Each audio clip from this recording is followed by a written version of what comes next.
Kebanyakan orang akan merasa kesal bila sementara ia mengemudikan mobil, orang yang duduk di sebelahnya sebentar-sebentar berkata, "Awas, awas, di sebelah kanan ada motor. Awas, di sebelah kiri ada orang yang mau menyeberang." Perasaan jengkel karena instruksi seperti itu membuat dirinya merasa bahwa ia tidak memegang kendali secara mandiri atas mobil yang dia kemudikan. Apabila sikap ingin menjadi independen itu ditujukan kepada Tuhan, maka hidup orang akan terpuruk. Karena itu, langkah pertama untuk mengalami pemulihan adalah menyerahkan diri secara sepenuhnya kepada Tuhan. Itulah penyerahan diri yang membuka pintu pemulihan dan pembaruan dalam hidup kita. Bapak Ibu Saudara sekalian, selamat datang di ibadah Gereja Kristen Perjanjian Baru Fajar Pengharapan. Bagi Anda yang telah mengambil keputusan untuk menerima Yesus Kristus sebagai Juru Selamat namun belum dibaptis, jangan tunda. Mari teguhkan iman Anda dengan memberi diri dibaptis air. Segera daftarkan diri Anda. Membangun relasi yang akrab dengan Tuhan adalah kunci jawaban atas doa-doa kita. Ikuti pertemuan doa Oasis yang diadakan setiap hari Rabu pukul 10 pagi secara onsite di Jalan Pasir Koja 58. Dan juga pertemuan doa kontemplatif setiap hari Kamis melalui kanal YouTube Doa Fajar Pengharapan yang dapat Anda ikuti di sepanjang hari. Bagi Anda yang memerlukan tempat khusus untuk berdoa secara pribadi, telah tersedia ruang doa personal retreat bagi Anda. Ruang doa personal retreat tersebut berada di satelit Pasir Koja dan di satelit Bandung Utara, yang dapat Anda gunakan sesuai dengan jadwal hari dan waktu yang tertera di layar. Untuk menggunakannya, Anda tidak dikenakan biaya, namun Anda perlu mendaftar terlebih dahulu melalui SMS atau WhatsApp ke nomor 0811 841 765. Informasi dan pengumuman penting lainnya dapat Anda lihat dan ikuti di bagian menjelang akhir ibadah ini. Selamat beribadah!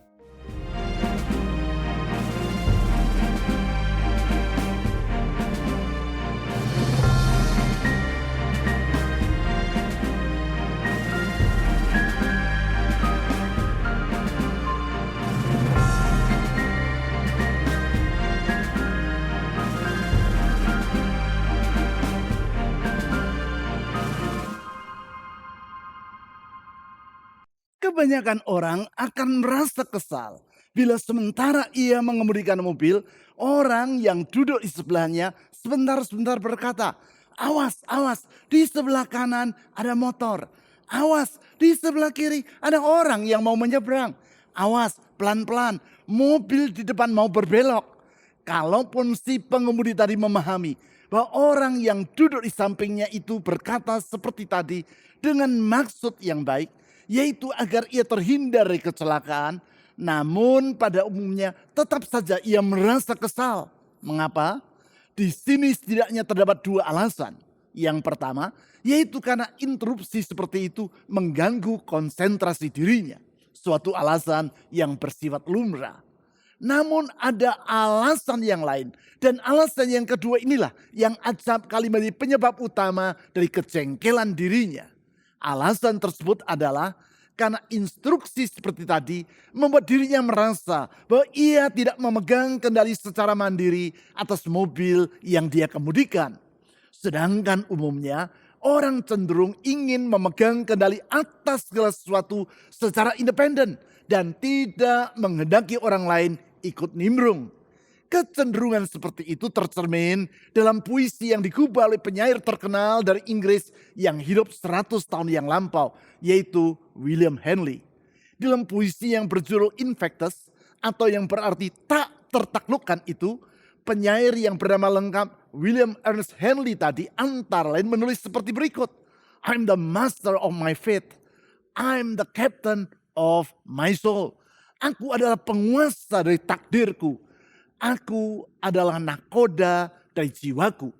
Kalimat yang sangat terkenal dan yang kemudian hari menjadi idiom dalam bahasa Inggris ini sesungguhnya memiliki makna yang bersifat dua sisi.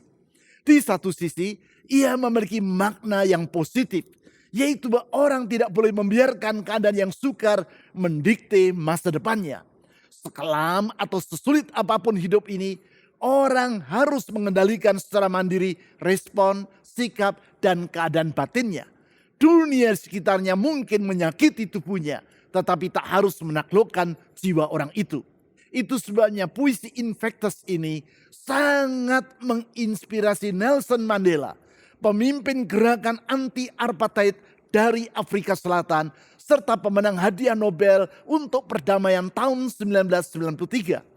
Ketika Mandela mendekam dalam penjara selama 25 tahun karena upayanya dalam menentang ras diskriminasi di negaranya, acap kali ia mengucapkan syair Invictus untuk membangkitkan semangat hidupnya.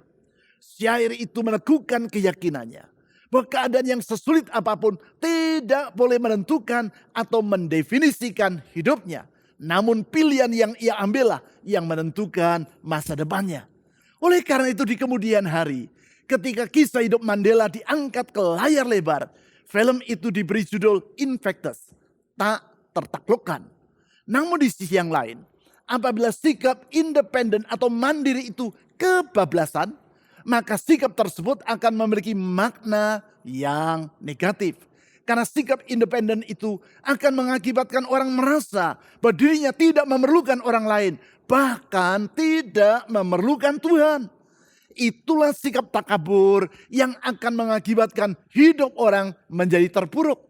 Alkitab mencatat dan realitas sehari-hari menunjukkan bahwa sikap independen yang kebablasan akan menjerumuskan manusia ke dalam keruntuhan. Tenggelamnya kapal Titanic 110 tahun yang lampau merupakan contohnya. Pada masa itu Titanic merupakan kapal laut yang terbesar dan yang paling mewah di dunia. Kapal penumpang tersebut menggunakan teknologi perkapalan yang paling canggih di masa itu dengan tingkat keamanan yang sangat handal. Kondisi ini mengakibatkan para pegawai White Star Line, perusahaan pemilik kapal Titanic, merasa sangat bangga. Alhasil, ketika kapal itu melakukan pelayaran perdananya dari Inggris ke Amerika Serikat pada tahun 1912, konon seorang pegawai White Star Line berkata, "Not even God himself could sink this ship." Bahkan Tuhan sendiri pun tidak akan mampu menenggelamkan kapal ini. Suatu pernyataan yang kelewat gegabah. Gangguan seperti itu pula lah yang menguasai hati Edward Smith, kapten kapal Titanic. Sebagai akibat, ketika kapal tersebut berlayar melewati Samudra Atlantik, Kapten Edward Smith mengabaikan nasihat yang diberikan oleh kapal-kapal yang lain agar ia tidak memacu Titanic dengan kecepatan yang terlalu tinggi. Nasihat yang diberikan karena di saat itu, yaitu di musim dingin, Samudra Atlantik sedang dipenuhi oleh gunung-gunung es yang sangat berbahaya. Sebaliknya daripada menghargai nasihat dari kapal-kapal yang lain itu, Kapten Edward Smith justru memerintahkan agar juru mesin memacu kapal Titanic dengan kecepatan penuh. Alhasil, 4 hari sesudah meninggalkan pelabuhan Southampton di Inggris, maka pada tanggal 14 April tahun 1912, kapal Titanic menubruk gunung es dan tenggelam ke dasar lautan Atlantik dengan menelan korban lebih dari 1.500 jiwa. Orang berkata bahwa sesungguhnya kapal Titanic tenggelam ke dalam Samudra Atlantik bukan sekadar karena menabrak gunung es, tetapi karena keangkuhan dari Kapten Edward Smith dan anak buah kapalnya. Seperti yang telah saya katakan tadi, memang orang cenderung ingin memegang kendali atas segala sesuatu secara independen dan tidak menghendaki orang lain ikut nimbrung. I'm the master of my fate. I'm the captain of my soul. Aku adalah penguasa dari takdirku. Aku adalah nakoda dari jiwaku. Sikap seperti itu telah mengakibatkan kapal Titanic mengalami nasib yang nahas. Peristiwa yang sama pula lah yang terjadi atas Adam dan Hawa. Kedua manusia pertama yang diciptakan Allah seperti yang ditulis dalam kitab Kejadian pasal 3. Karena terpikat oleh bujukan sang ular, mereka ingin bersikap independen dari Tuhan dan mengabaikan rambu-rambu yang Tuhan telah berikan. Alhasil, sikap dan tindakan mereka itu menjerumuskan mereka dan seluruh umat manusia ke dalam dosa. Rancangan Allah yang indah dalam hidup mereka yaitu seperti yang Tuhan kemukakan dalam Kejadian pasal 1 ayat 26 sampai 27. Yaitu agar manusia menjadi makhluk yang menyandang citra atau kemuliaan Allah menjadi rusak. Tentang hal itu di dalam Roma pasal 3 ayat 23 ditulis, semua orang telah berbuat dosa dan kehilangan kemuliaan Allah.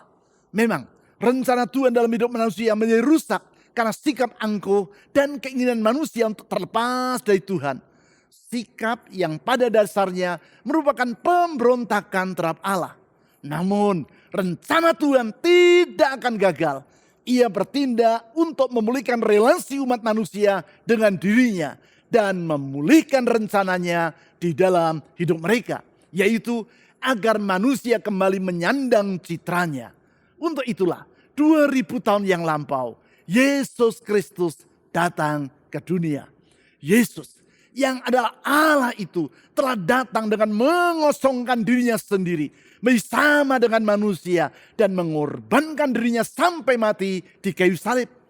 Ia melakukan semuanya itu guna memulihkan rancangan Allah dalam hidup manusia. Di dalam anugerahnya melalui Kristus, Allah telah bekerja agar saudara dapat menjadi diri saudara yang seharusnya. So that you are becoming who you are meant to be. Yaitu kembali menjadi pribadi yang hidup mencerminkan sifat-sifat yang ilahi. Artinya dengan demikian melalui Kristus Allah mendefinisikan ulang atau meredefinisi hidup saudara. Dari hidup yang terpuruk menjadi hidup yang dipulihkan. Melalui Kristus Allah mengembalikan manusia kepada fitrahnya, yaitu dari hidup yang sia-sia menjadi hidup yang penuh dengan makna. Alkitab menjelaskan, bila kerusakan rencana Allah dalam hidup manusia terjadi secara serta-merta, maka pemulihannya terjadi dalam suatu proses yang berlangsung seumur hidup manusia.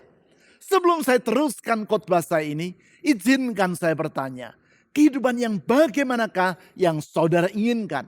Kehidupan yang terpuruk atau kehidupan yang dipulihkan sehingga saudara dapat menjadi diri Anda yang seharusnya?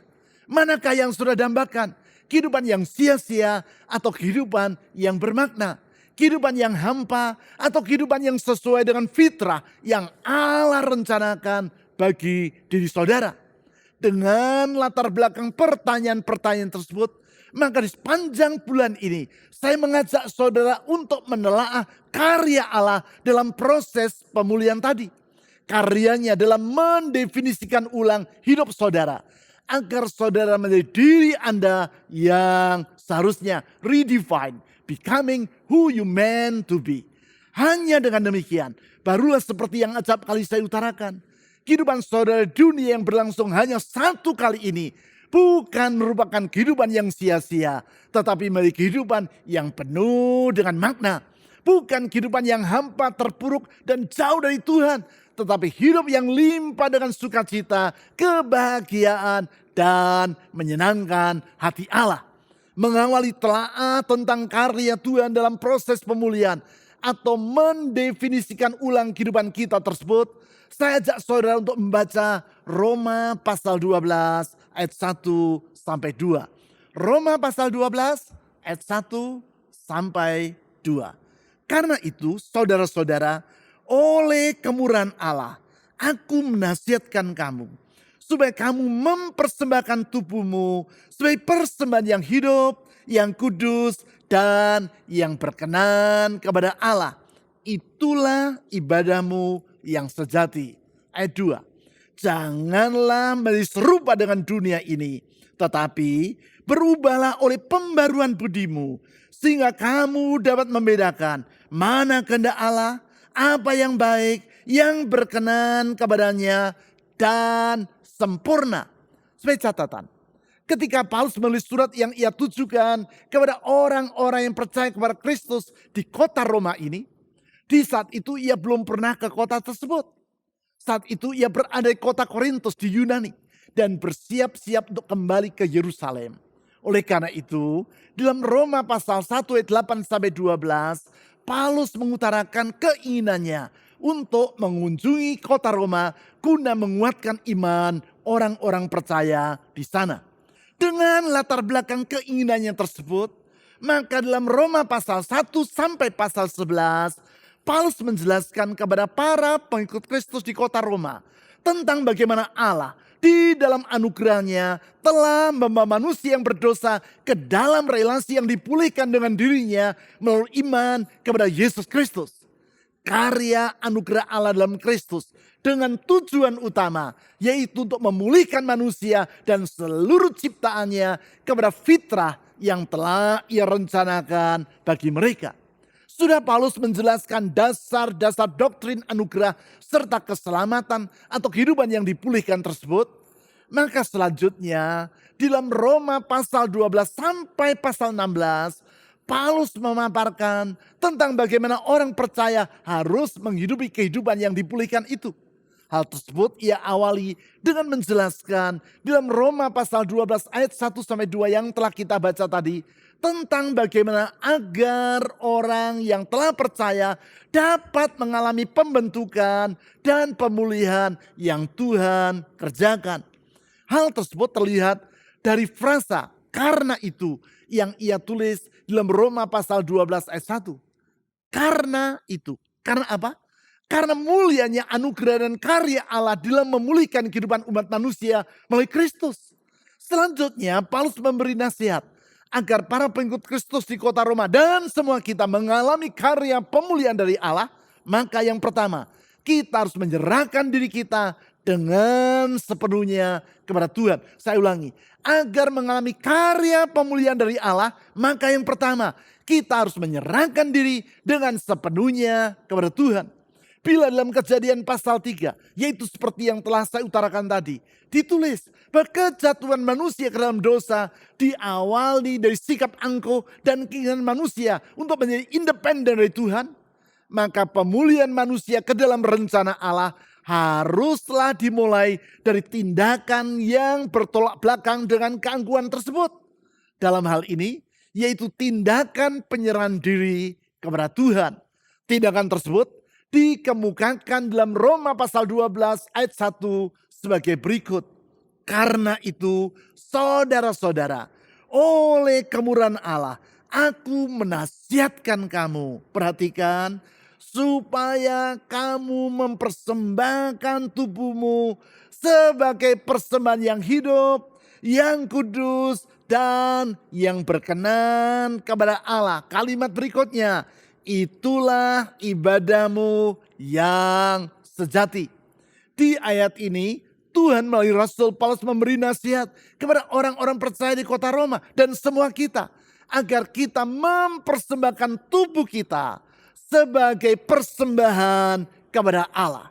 Tentu yang dimaksudkan di sini bukan sekadar agar kita menyerahkan tubuh jasmani kita belaka.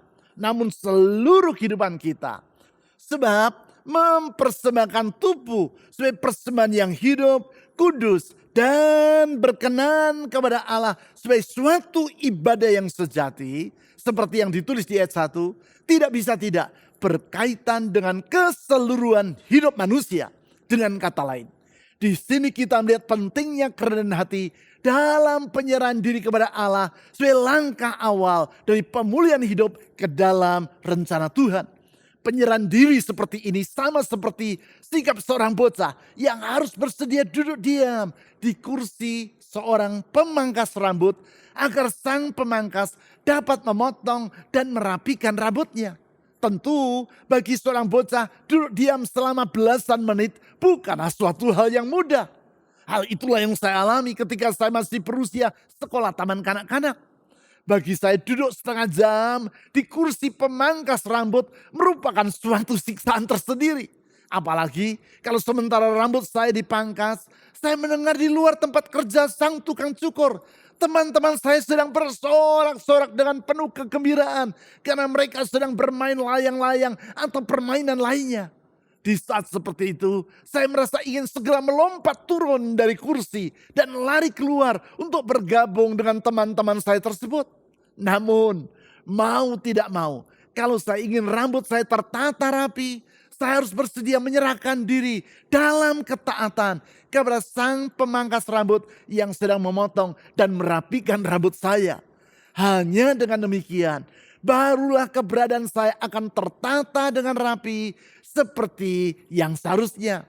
Sikap seperti itulah yang wajib mewarnai diri kita.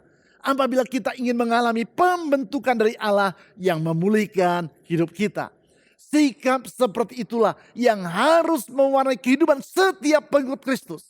Sikap itulah yang dikemukakan oleh Tuhan Yesus kepada para muridnya di Matius pasal 16 ayat 24 dengan berkata, jika seseorang mau menjadi pengikutku, ia harus menyangkal dirinya, memikul salibnya, dan mengikut aku.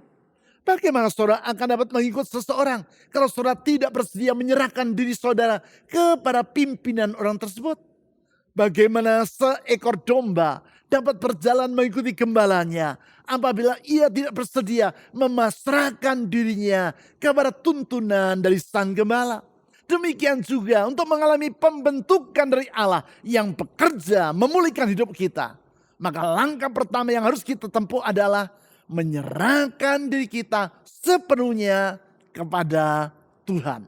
Selanjutnya yang kedua, supaya mengalami karya pemulihan dari Allah, kita harus memutuskan agar tidak membiarkan diri kita dibentuk oleh dunia. Saya ulangi, supaya mengalami karya pemulihan dari Allah, maka kita harus membuat keputusan agar tidak membiarkan diri kita dibentuk oleh dunia. Tentang hal ini kita perlu memahami bahwa tidak ada orang yang tidak dibentuk kehidupannya, termasuk kehidupan rohaninya. Siapapun orang tersebut dengan latar belakang budaya yang manapun atau kepercayaan apapun yang dia peluk, semua orang mengalami pembentukan, termasuk pembentukan kehidupan rohaninya. Yang membedakan hanyalah siapa yang membentuk dirinya dan dia dibentuk menjadi apa. Ada orang-orang yang membiarkan dirinya dibentuk oleh lingkungan di sekitarnya. Atau yang diistilahkan dalam Alkitab sebagai dibentuk oleh dunia. Sehingga ia menjadi serupa dengan pola pikir dan tata nilai yang berlaku secara umum di dunia. Sebaliknya, ada juga orang yang dengan sadar menyerahkan diri pada pembentukan yang Allah kerjakan. Dan dalam kesadaran yang sama, ia menolak untuk dibentuk oleh lingkungan yang di sekitarnya. Daniel, Sadrak, Mesak, dan Abednego merupakan contoh dari pribadi yang seperti itu. Sebagaimana yang dicatat dalam Daniel pasal 1 ayat 8 sampai 20. Keempat orang muda dari Yehuda yang hidup di istana negeri Babel tersebut memutuskan untuk tidak membiarkan diri mereka dibentuk oleh dunia di sekitar mereka. Dalam hal ini mereka bertekad untuk tidak menajiskan diri mereka dengan santapan dan minuman yang biasa dikonsumsi oleh Raja Babel. Sikap seperti ini memerlukan komitmen yang sangat teguh. Sebab pada umumnya orang cenderung membiarkan diri mereka dibentuk oleh lingkungannya. Terlebih lagi apabila pengaruh tersebut bersifat memuaskan keinginan jasmaniah mereka. Hal itulah yang terjadi di Harvard University pada tahun 2012. Sebagaimana yang dilaporkan oleh majalah Time, didapati bahwa 125 orang dari antara 250 mahasiswa strata sarjana yang mengambil mata kuliah Introduction to Congress atau Government 310 telah melakukan kecurangan. Yaitu dengan menyontek hasil tulisan yang dikerjakan oleh teman-teman satu kelas mereka. Apabila 50% dari antara para mahasiswa di salah satu perguruan tinggi yang terbaik di dunia, yaitu Harvard University, melakukan kecurangan seperti itu, kita tidak akan merasa heran apabila ditemukan persentase yang lebih tinggi di perguruan tinggi lainnya. Yang menarik adalah laporan dari surat kabar The New York Times dengan tajuk "Is it time to restrain B-schools?" Di situ ditulis tentang penyebab para mahasiswa B-schools atau mahasiswa jurusan bisnis melakukan kecurangan di dalam kuliah mereka.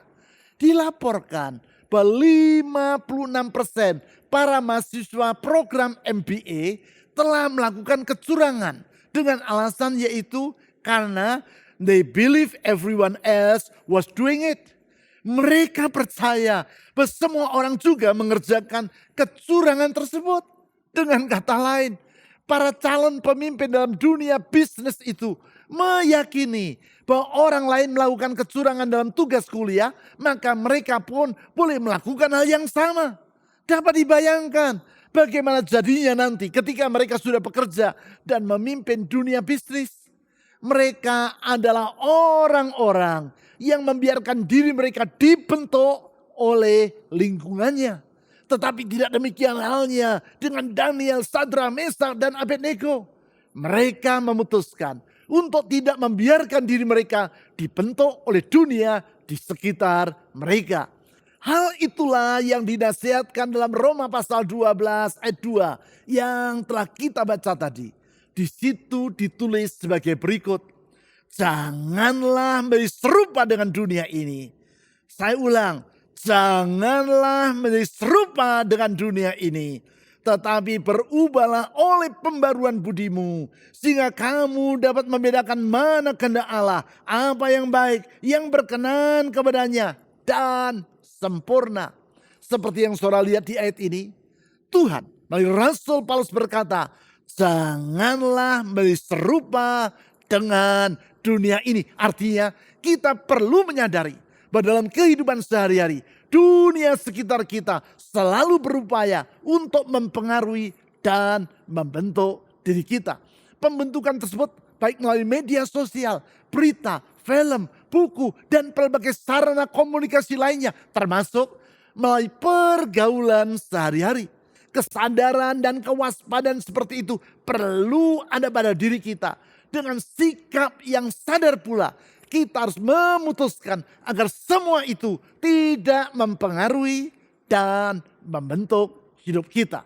Sekarang yang ketiga, supaya mengalami karya pemulihan dari Allah, kita harus memohon agar Tuhan senantiasa membarui pikiran kita. Saya ulangi, kita harus memohon agar Tuhan senantiasa membarui pikiran kita. Dalam hal ini, yaitu membarui pikiran kita agar selaras dengan pikiran Tuhan.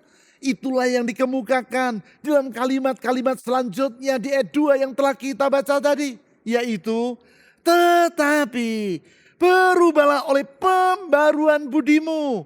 Sehingga kamu dapat membedakan mana kehendak Allah. Apa yang baik, yang berkenan kepadanya dan sempurna.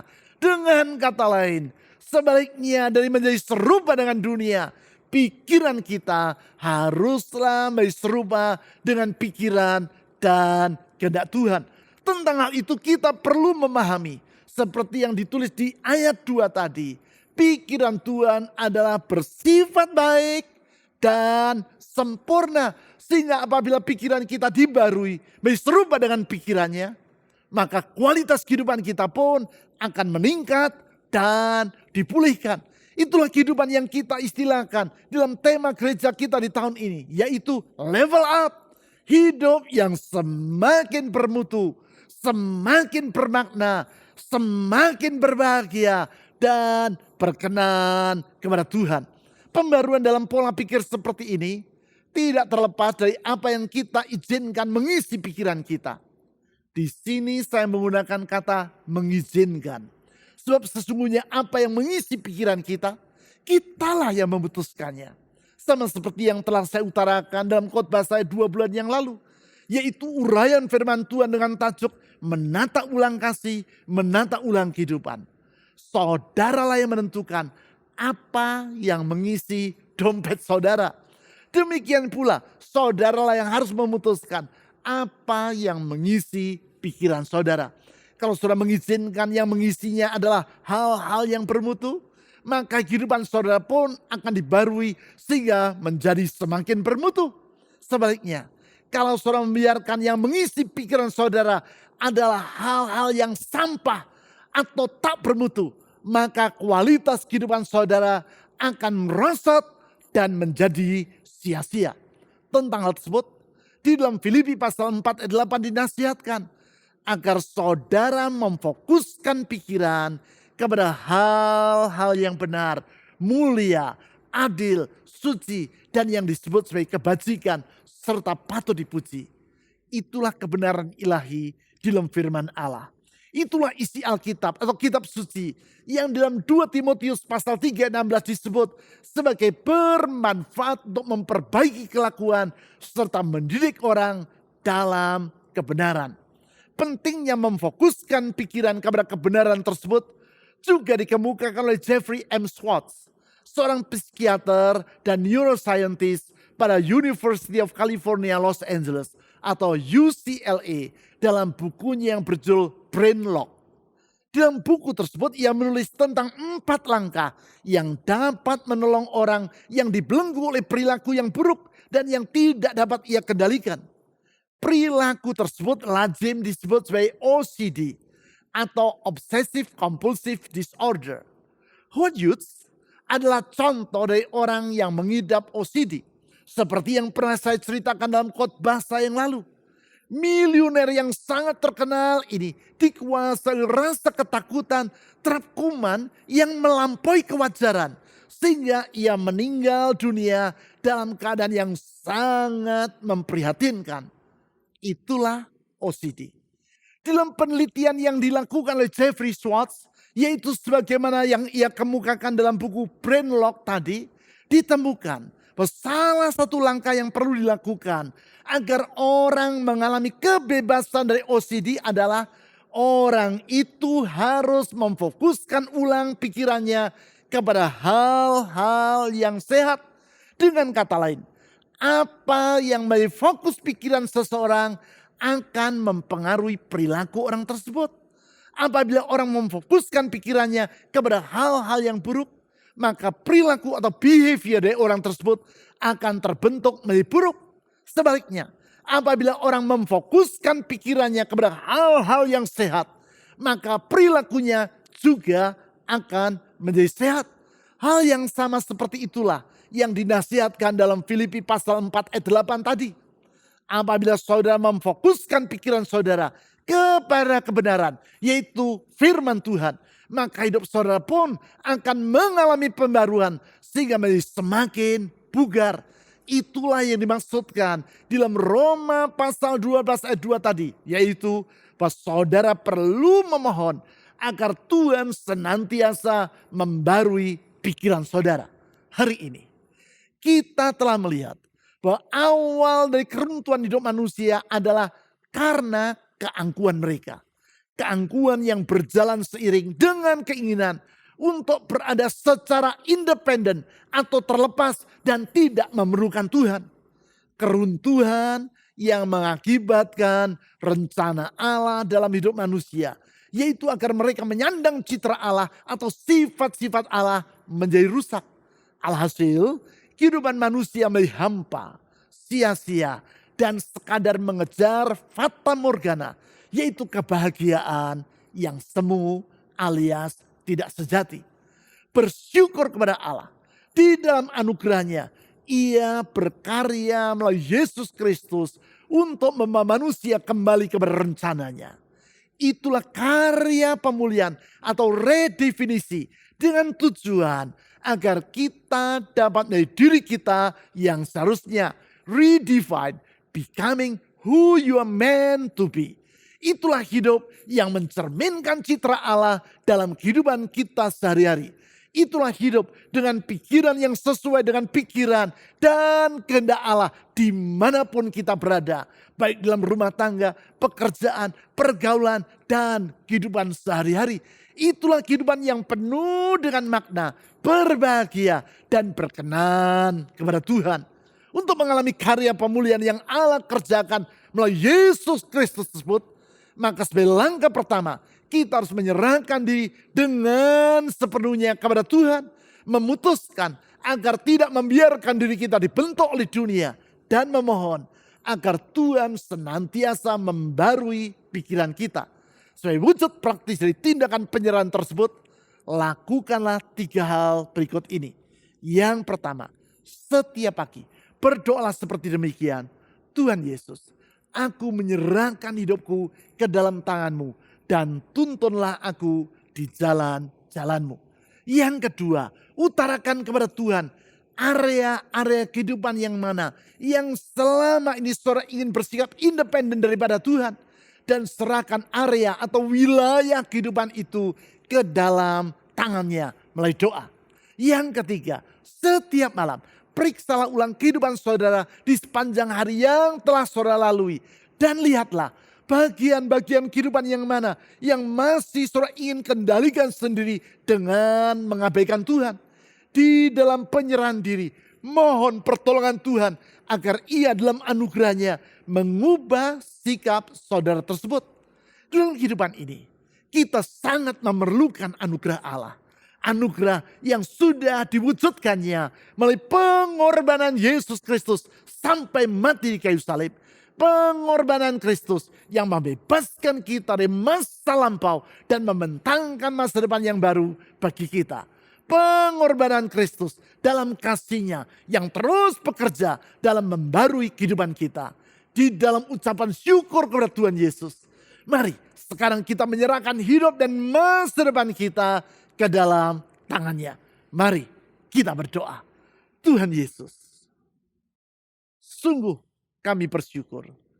Anugerah-Mu itu begitu sangat besar. Di dalam anugerah yang Kau wujudkan melalui penyerahan diri.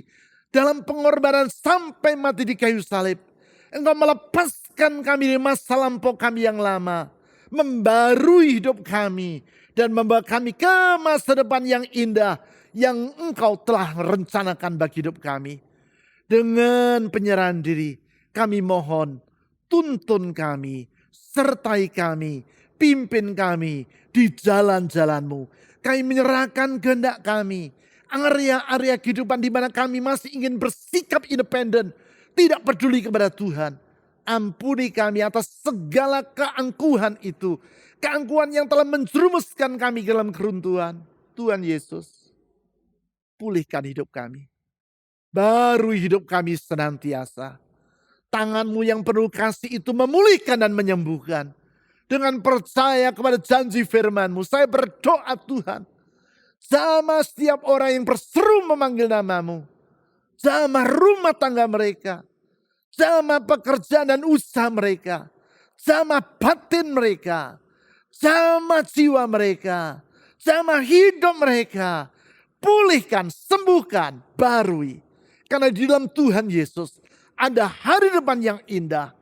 Kepadamu dan di dalam nama-Mu ya Tuhan Yesus, kami berdoa. Amin.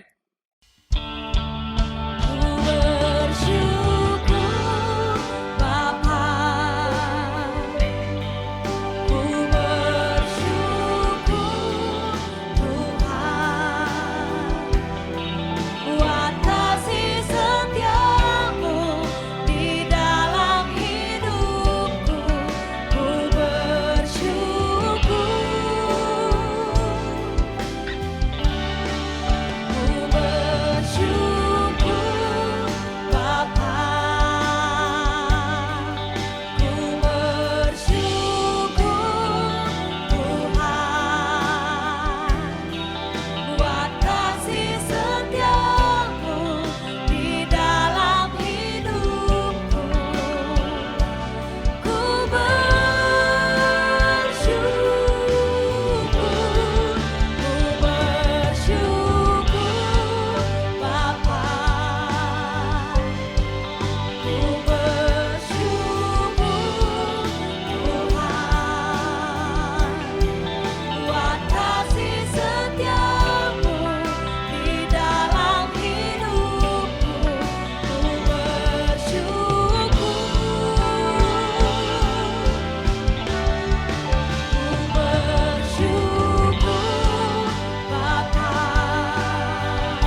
Berikut adalah beberapa informasi dan pengumuman penting dari gereja kita yang dapat Anda ikuti.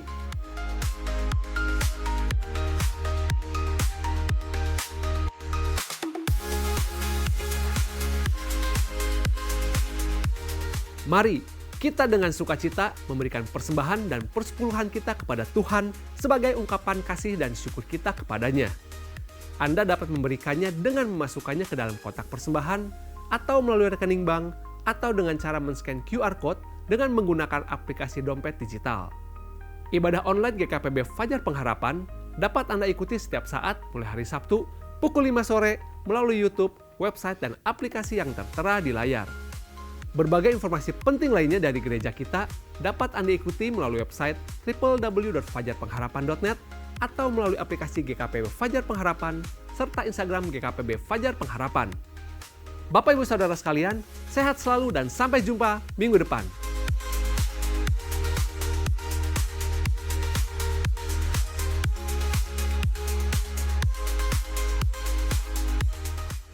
Mari kita berdoa mengucap syukur untuk firman Tuhan dan mengakhiri ibadah kita pada saat ini.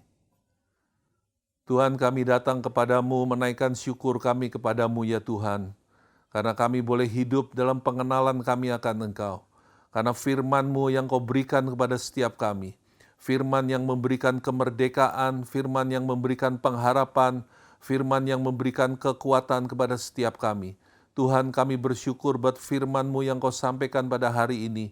Kami berdoa ya Tuhan, tolong kami setiap hari untuk kami hidup di dalam kebenaran firman-Mu, untuk kami berjalan di dalam ketaatan kepada kehendak-Mu, untuk kami mengikuti tuntunan-Mu setiap saat ya Tuhan, sehingga kami tahu dengan pasti bahwa hidup kami adalah hidup yang sesuai dengan kehendak-Mu, sehingga jalan kami adalah jalan yang Kau berikan kepada kami untuk kami menempuhnya.